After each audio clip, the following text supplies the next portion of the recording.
Nu, mina damer och herrar, ska ni få träffa författaren till The Thank You Economy. Han har skrivit Crush It, han videobloggar om vin. Det finns så mycket man skulle kunna säga om den här mannen. Han har föreläser över hela världen och vi är jättestolta och glada att ha Mr. Gary Vaynerchuk här. Välkommen!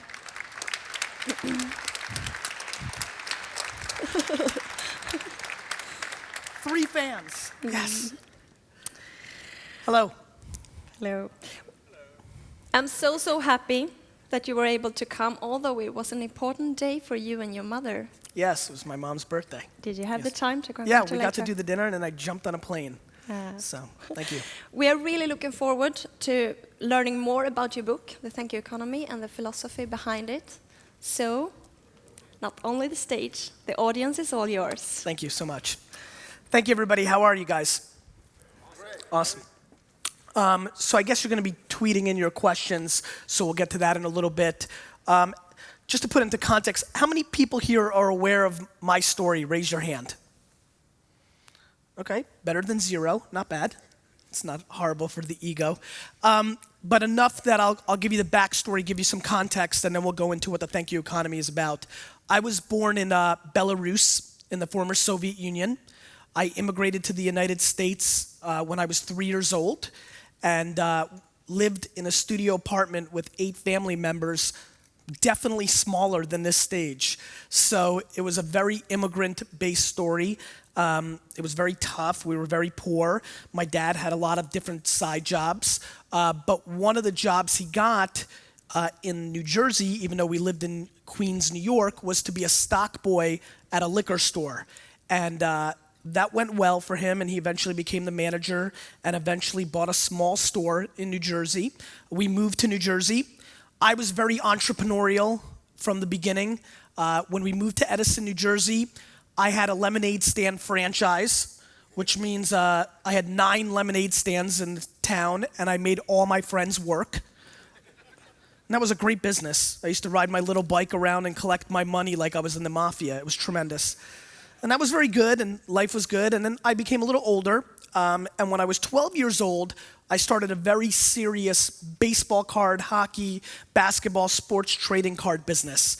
And that was a really big business for me. I was making $2,000 to $3,000 a weekend selling these sports cards in the malls of New Jersey. And when you're 13 and you've got $20,000 in cash under your bed and you're not selling drugs, you're doing a good job. So that was exciting and life was good and I was making a lot of money and I was super happy. And then I turned 15, and my dad ruined my life. One day I was getting ready for one of the biggest card shows. I was very excited. I woke up in the morning, I was getting my cards ready. My dad walked in and said, "You're coming to work." And I said, No, Dad, I have a baseball card show. I don't know how many of you have Soviet Russian fathers, but when he says you're coming to work, you're going to work. So that didn't work out. I actually started crying very heavily because I paid $1,000 for the table at the card show and I was gonna lose that because I wasn't gonna get it back. And I was crying, really crying, like a lot. And we were driving to work. I finally composed myself. It was a 40-minute drive, about 30 minutes of crying in. I finally stopped and I looked at my dad and I said, "All right, Dad, how much are you gonna pay me?" And he looked at me and he said, $2 an hour. And then I really started crying. And that was terrible. And that kind of started my wine liquor business career. I got paid $2 an hour for the next 2 years on every weekend, every holiday, every summer vacation. I worked every gosh darn day I could, $2 an hour to bag ice in the basement of my dad's liquor store every single day for 10 hours a day. So needless to say, it was terrible. I hated it. Finally, when I was 16, I was able to come upstairs, and I was allowed to dust the shelves and hang around. On a specific day, my whole life changed, and why I'm standing here in front of you today happened on this day.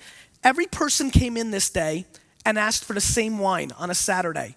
They all asked for the same exact wine, which was the Caymus 1991 Caymus Special Select Cabernet Sauvignon, which is a California Cabernet that's very sought after.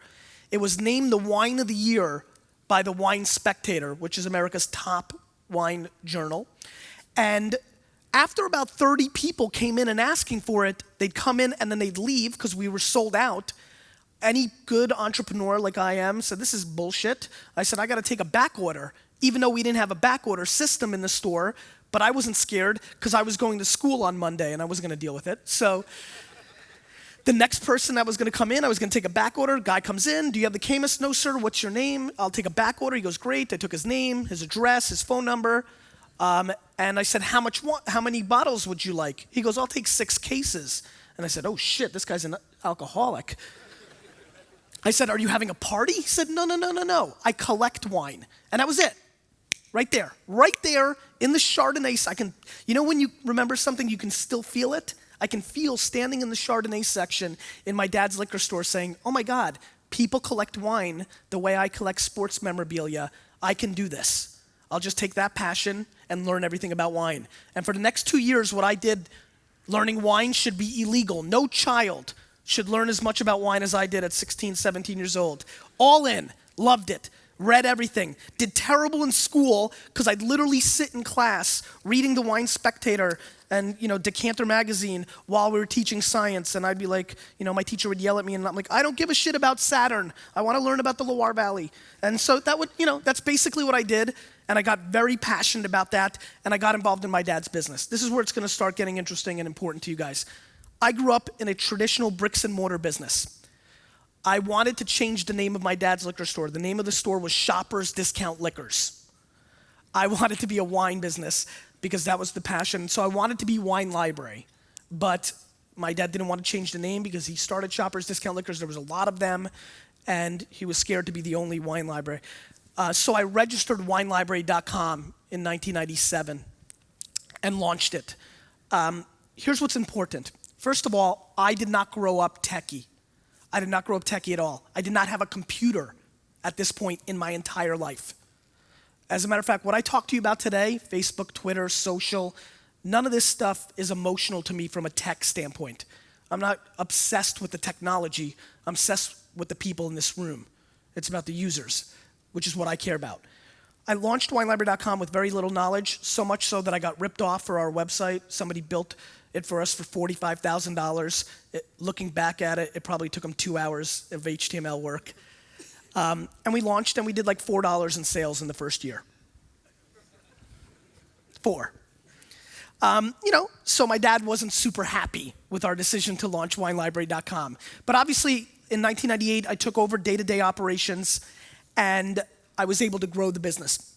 And so from 1998 to 2005, I grew the family business from a $3 to a $45 million a year business, which is very good growth, and it was completely on the back of e-commerce. So Thank You Economy is definitely looking at social media very heavily.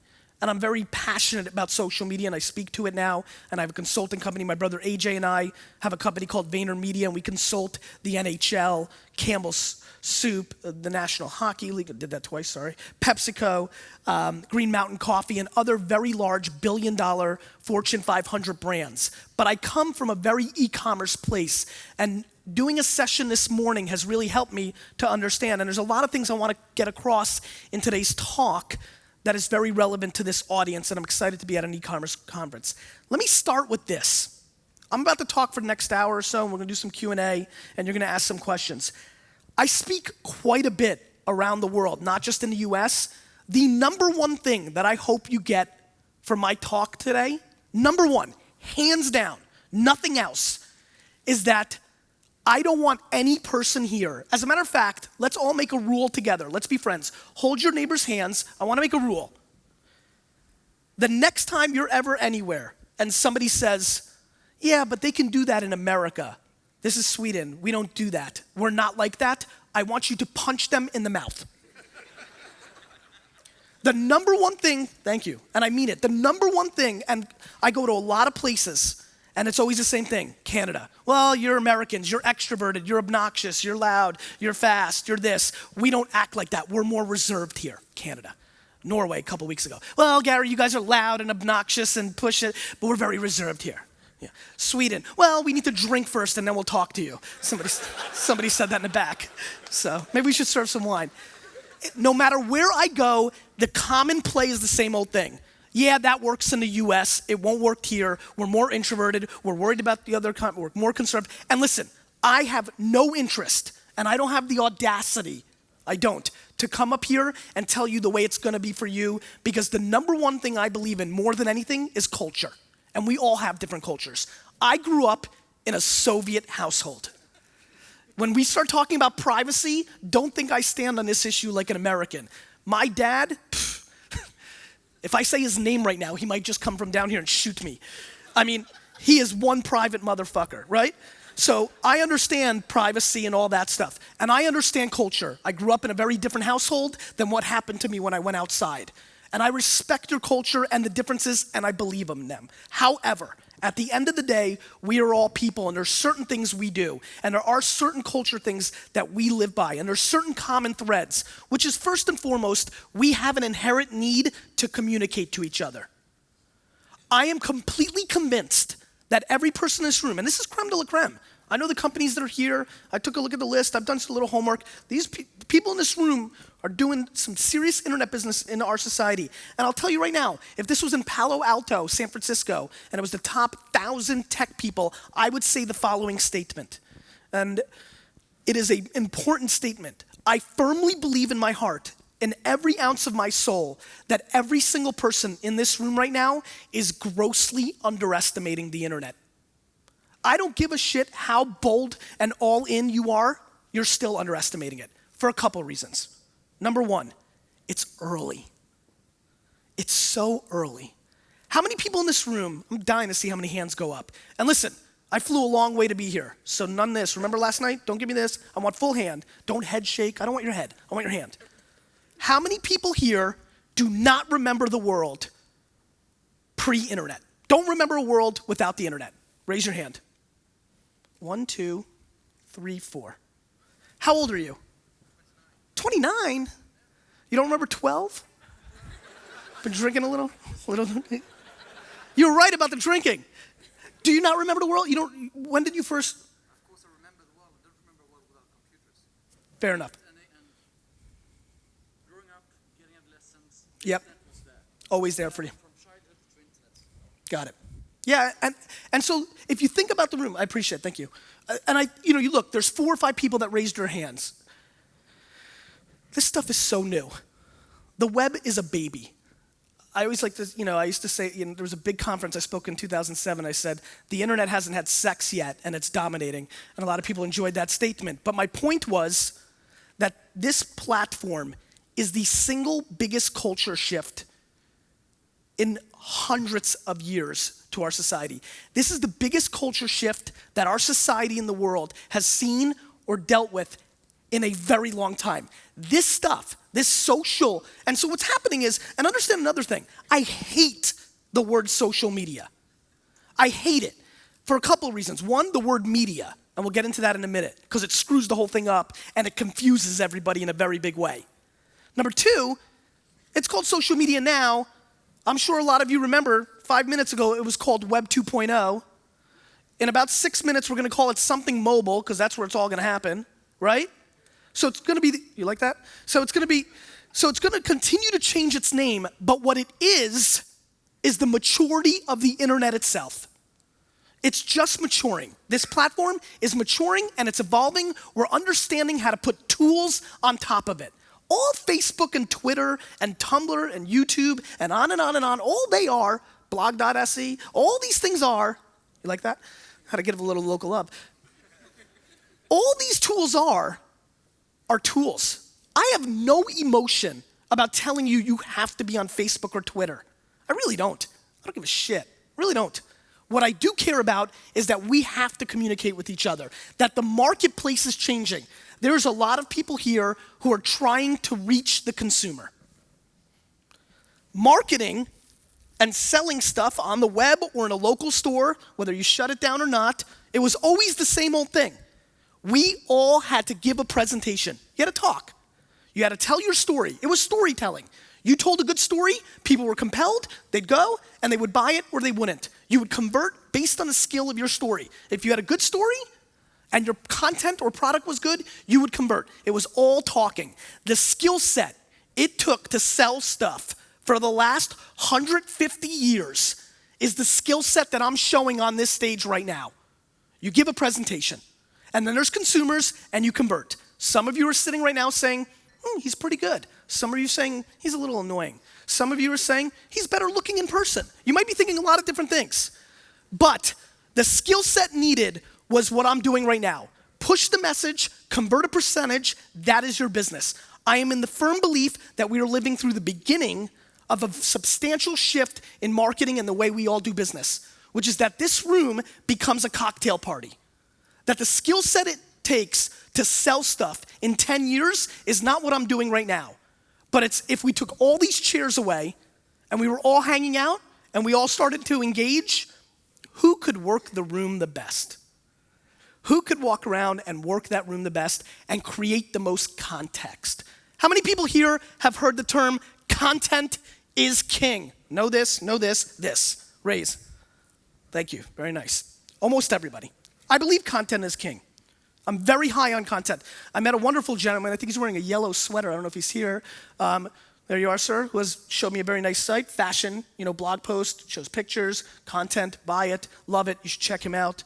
Very similar to what I did with Wine Library TV. I promise you that my Wine Library TV thing, if you know that background part of me, would not have been successful. Great, I knew how to market, I knew how to use social media, but if I didn't grow up with wine for 15 years and knew what I was talking about, it wouldn't have worked. Because guys like Diedrich, when they would have watched, would have thought, well, he doesn't know what he's talking about, he's wrong, that's not right, and this is weird. So, content is king. In 2008, at Web 2.0, I said something, I said, content is king, but marketing is the queen, and she runs the household. All right? And I believe that. I think a lot of people here, we're in e-commerce, believe that marketing matters, right? You gotta get people in. Marketing very much matters. I'm all in. That used to be my favorite statement. Marketing was the queen, I'm in. However, in the last 12 months, 18 months, 2 years, 3 years, especially as I've gone more all in on social, why I believe I have close to 1 million followers on Twitter, is context.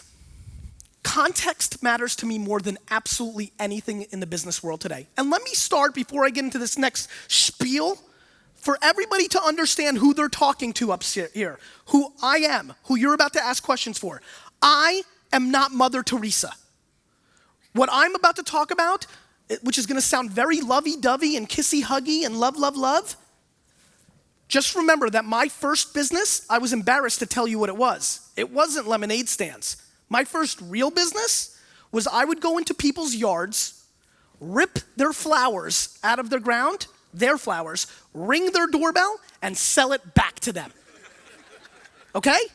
So, I'm not here because I want to all kumbaya and this is all friends and this is not Zen. I want to sell stuff badly. And always have and always will. The reason I have all these warm and fuzzy feelings and the things I'm about to talk to you about is because for the last 6 years, I've been converting at it. And I understand what it is. And more importantly, and this is the part that's scary for the people in this room, I believe almost every platform of push marketing is on the verge of being in trouble. And more importantly, if you start paying attention to your own businesses, you can start seeing a lot of the things you've been doing over the last 5 years are not converting as well. How many people here are doing email marketing? Raise your hands. Emailing offers. How many people have been doing it for 5 years? Raise your hand.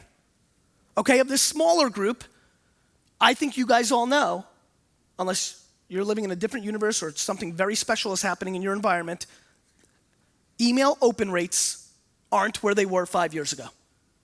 They're just not. You know why? Because 10 years ago when you got your first email, it was like Christmas. You were very happy. Remember? Ooh, you got mail. Ooh, you read every word. You loved email. Every person in this room at some point loved email. The first time you got email 10 years ago, that stuff was awesome. How do you guys like email now? Anything. And by the way, and let me make it on that point. This book, you should not buy it unless you plan on executing it in the next 36 months. Everything I write about in this book and everything I believe right now in marketing is gonna be ruined in 3 to 4 years. Ruined. Because marketers ruin everything. It's what we do. Because what I talk about this book, will start becoming a tactic instead of coming from here, and then it won't convert. I believe we're on the verge of the thank you economy. I believe if you start looking at email open rates, I don't know how many of you are really techie and nerdy and remember the good old days of banner ads when people asked you to click them at a 15 or 20% click-through ratio, and now if you get 0.07, you're a genius. So those are crap. Email's crap. How many of you have, what is it, a PVR? The DVR? How many of you have a PVR? Raise your hand. Am I getting it wrong? The recording thing. Help me. You know, like the DV, you know, like recording your TV shows and then watching it later. Raise your hand. There we go. What's the name of it? I was right? PVR? All right, one more time. Not a lot here? How many people have what we call in the US TiVo or a DVR, where you record your TV shows and then you watch them later? Raise your hand. Okay, so not as much of penetration, maybe 30, 40% of the crowd. Just curious, and if you don't have one in front row, look back at this, because I think you're gonna find this interesting. How many of those people, which is about 30% of you, fast forward every single commercial of every show that you record? Raise your hand. All right, everybody look around, and now just curiously, of the ones who have a PVR, how many of you let the commercial play while you're watching the tape? Just curious? 2. Can you 2 come on stage so I can shake your hand? It's just amazing. Yeah, come on up if you want. Please, sir. Come on. 2 people. Just want to shake their hand because, you know, we're all marketers and it's very nice. I want to respect people who actually, well, let's clap it up for these guys. That's amazing. You're a good guy. I don't watch every second, but You'll watch 1 or 2. yeah. 20% of the commercials. Too, you know? I'm very lazy too. You're that lazy that you don't even want to fast forward. I love this guy. Thanks, man. Have a good time. Thanks. Hey, man. Do you watch all the commercials? No, not all of it. But Parts of it. why? Because I like commercials. Yeah, me too, actually. They're fun, they are inspiring. Are you a marketing kind of guy? Are you interested in that standpoint? I'm in sales. Yeah. Very cool, man. Nice meeting you. How many percentage of the commercials we watch? All of them? Maybe half of it or... Half of it. Okay, cool. So, of the 200 people that have a PVR, DVR, TiVo, whatever the heck you want to call it, 2 watch the commercials. So why are my clients, Pepsi and Campbell's, paying the same price as they were in 2003? Yeah, you're absolutely right. And Ad Age writing about it for 6 months. So there are major culture shifts. For example, when you drive home tonight, I want you to do me a favor. Text yourself so you don't forget. I want you, while you're driving, to look outside and look at a couple of the drivers. I have a bet to make. I will bet you that 1 in every 3 people that you drive by are not looking at the road. They're looking at their cell phone. Maybe 1 in every 2. I'm like scared to drive now. So, why in the heck am I paying the same price for billboards as I was 7 years ago? People aren't looking at billboards in 2011. They're not even looking at the fucking road. We have substantial culture shifts. And the way we reach the audience, who's doing direct mail here? Raise your hand. 5, 7 people. Of those 7 people, how many of you are really happy with your direct mail program? Raise your hand. 1. We need to talk later. So direct mail, we've been testing some stuff at Wine Library. We're finished. We can't even wrap our head around how to justify it. We just can't. So direct mail's struggling. Outdoor media not converting at the same pace because culture shifts. I mean, have you walked across the street in a busy city? You're running into each other. Nobody's looking up. Nobody's looking at a bus stop ad. TV, with what we just saw. Click-throughs, email. So how are we supposed to reach the consumer? The platforms are bleeding. They're bleeding equity every single day. It is my belief, and what I've seen through what I've done in the wine space and what I've now done with my other clients in all sorts of genres of business, that the opportunity is now not to talk so much. That the reason, how many of you, don't lie, I could care less, how many of you think Twitter is stupid? Raise your hand. Raise it. Be honest. Be honest, it's okay. Not bad, okay, 10% maybe. That the reason I think most people think Twitter is stupid, or at least thought it was stupid the first time they saw it, is because we always think about talking. You saw Twitter and you said, What am I gonna say? Who cares that I'm walking the dog? Nobody cares that I'm watching the hockey game, or that I'm eating pizza, or that it's my aunt's birthday. This is stupid. Why would anybody care? And that I believe the single most important website on the internet today, right now, at this moment, and I'm very aware of the 100,000 users in this marketplace, but I am completely convinced that search.twitter.com is one of the most important and substantial websites on the web. That when I can go to search.twitter.com right now, I can search the word Chardonnay, Merlot, Pinot Grigio, or anything else in my business. Today, because I have brand equity, I can search my name. You guys, a lot of you are the biggest companies here, you can search your names. That the amount of context being produced around our businesses every day is substantial. That listening to that end user is going to matter. That I believe all of you in this room said you care about your customers, and you really don't. Or at least you're not executing that you do. That we are living through a substantial culture shift, and that we always say that we're not gonna do something when we do. How many people here said, probably 3 years ago, that they're never gonna go on Twitter, Facebook. I'm not gonna have a Facebook account, I don't need it. There's no reason for me to be on Facebook. Don't lie, raise your hands. Who said they're not gonna be on Facebook? Don't lie, I'm waiting. Thank you very much, I saw you came in late. Just curious, of the 100 of you, how many of you are on Facebook? Raise your hand. Well, I meant the people that aren't, that said they wouldn't be. Not all of you, but fair enough. I am obsessed with the culture of we're not gonna do this, or this is not gonna happen. I'm obsessed that the 7 board members in 2001 that sat around the room who created $20 billion in revenue in their careers said, hey Magnus, what do you think about Netflix? Oh, I think it's stupid. Anders, what do you think? Oh no, nobody uses it. John, no. Paul, no. And that those 7 board members who've been so successful in business up to that point put Blockbuster out of business in America in 7 years. Because they emotionally decided that people wanted to come to the store and rent DVDs. Innovation and technology doesn't care about any of us. None of us. It's a heartless warrior. And there are tons of people in this room that are downplaying social's ROI. I hear that all the time. What's the ROI of social media? Downplaying it and are gonna wake up in 10 years and be out of business or substantially hurt by their major competitors. Let me tell you what the thank you economy is about. Customer service was mentioned earlier. Do you know what I think customer service is? I think it's defense. I think customer service is playing defense. Somebody's got a problem, you ship the radio to the wrong place, I broke a bottle of wine, they're pissed, you are reacting, you're playing defense.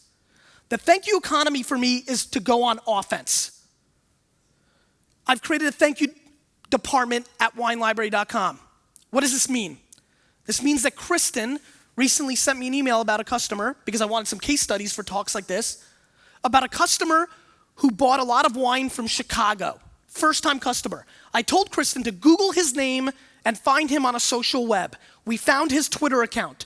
For the next 2 weeks, we followed everything he said. Here's what he said. Jay Cutler, I love you. Jay Cutler, you're my favorite player. Jay Cutler, you're the best. Jay Cutler, you're underrated. Jay Cutler, you're going to the Pro Bowl. Now, this works much better in America when people know who Jay Cutler is. I know you don't know who he is, for the most part, some of you may. Jay Cutler is the quarterback, the most important position in an American football team, of the Chicago Bears, okay? He loves them. There was even one tweet, I think, that said, Jay Cutler, will you marry me? I mean, he likes them. I told Kristen to go to eBay and buy a Jay Cutler jersey, signed. Send it to him with a thank you note that says, thank you for becoming a Wine Library customer. Now, let's think about this. Why was this possible? What does it mean? And what's the impact? 10 years ago, I would have never known that he was a Jay Cutler fan. Right now, every person here, even the small group of 100,000 Twitter people, all the Facebook users in Sweden, Blog SC, and whatever else, this country and these platforms that are used to communicate, because by the way, whether it's Blog SC, Twitter, Facebook, Tumblr, Ustream, Seismic, on and on and on, I don't care what it is, it's going to be something for the rest of our lives. We will be communicating to each other on the web, through mobile devices and other platforms forever. And the amount of people that will be doing that will only grow until it is full penetration.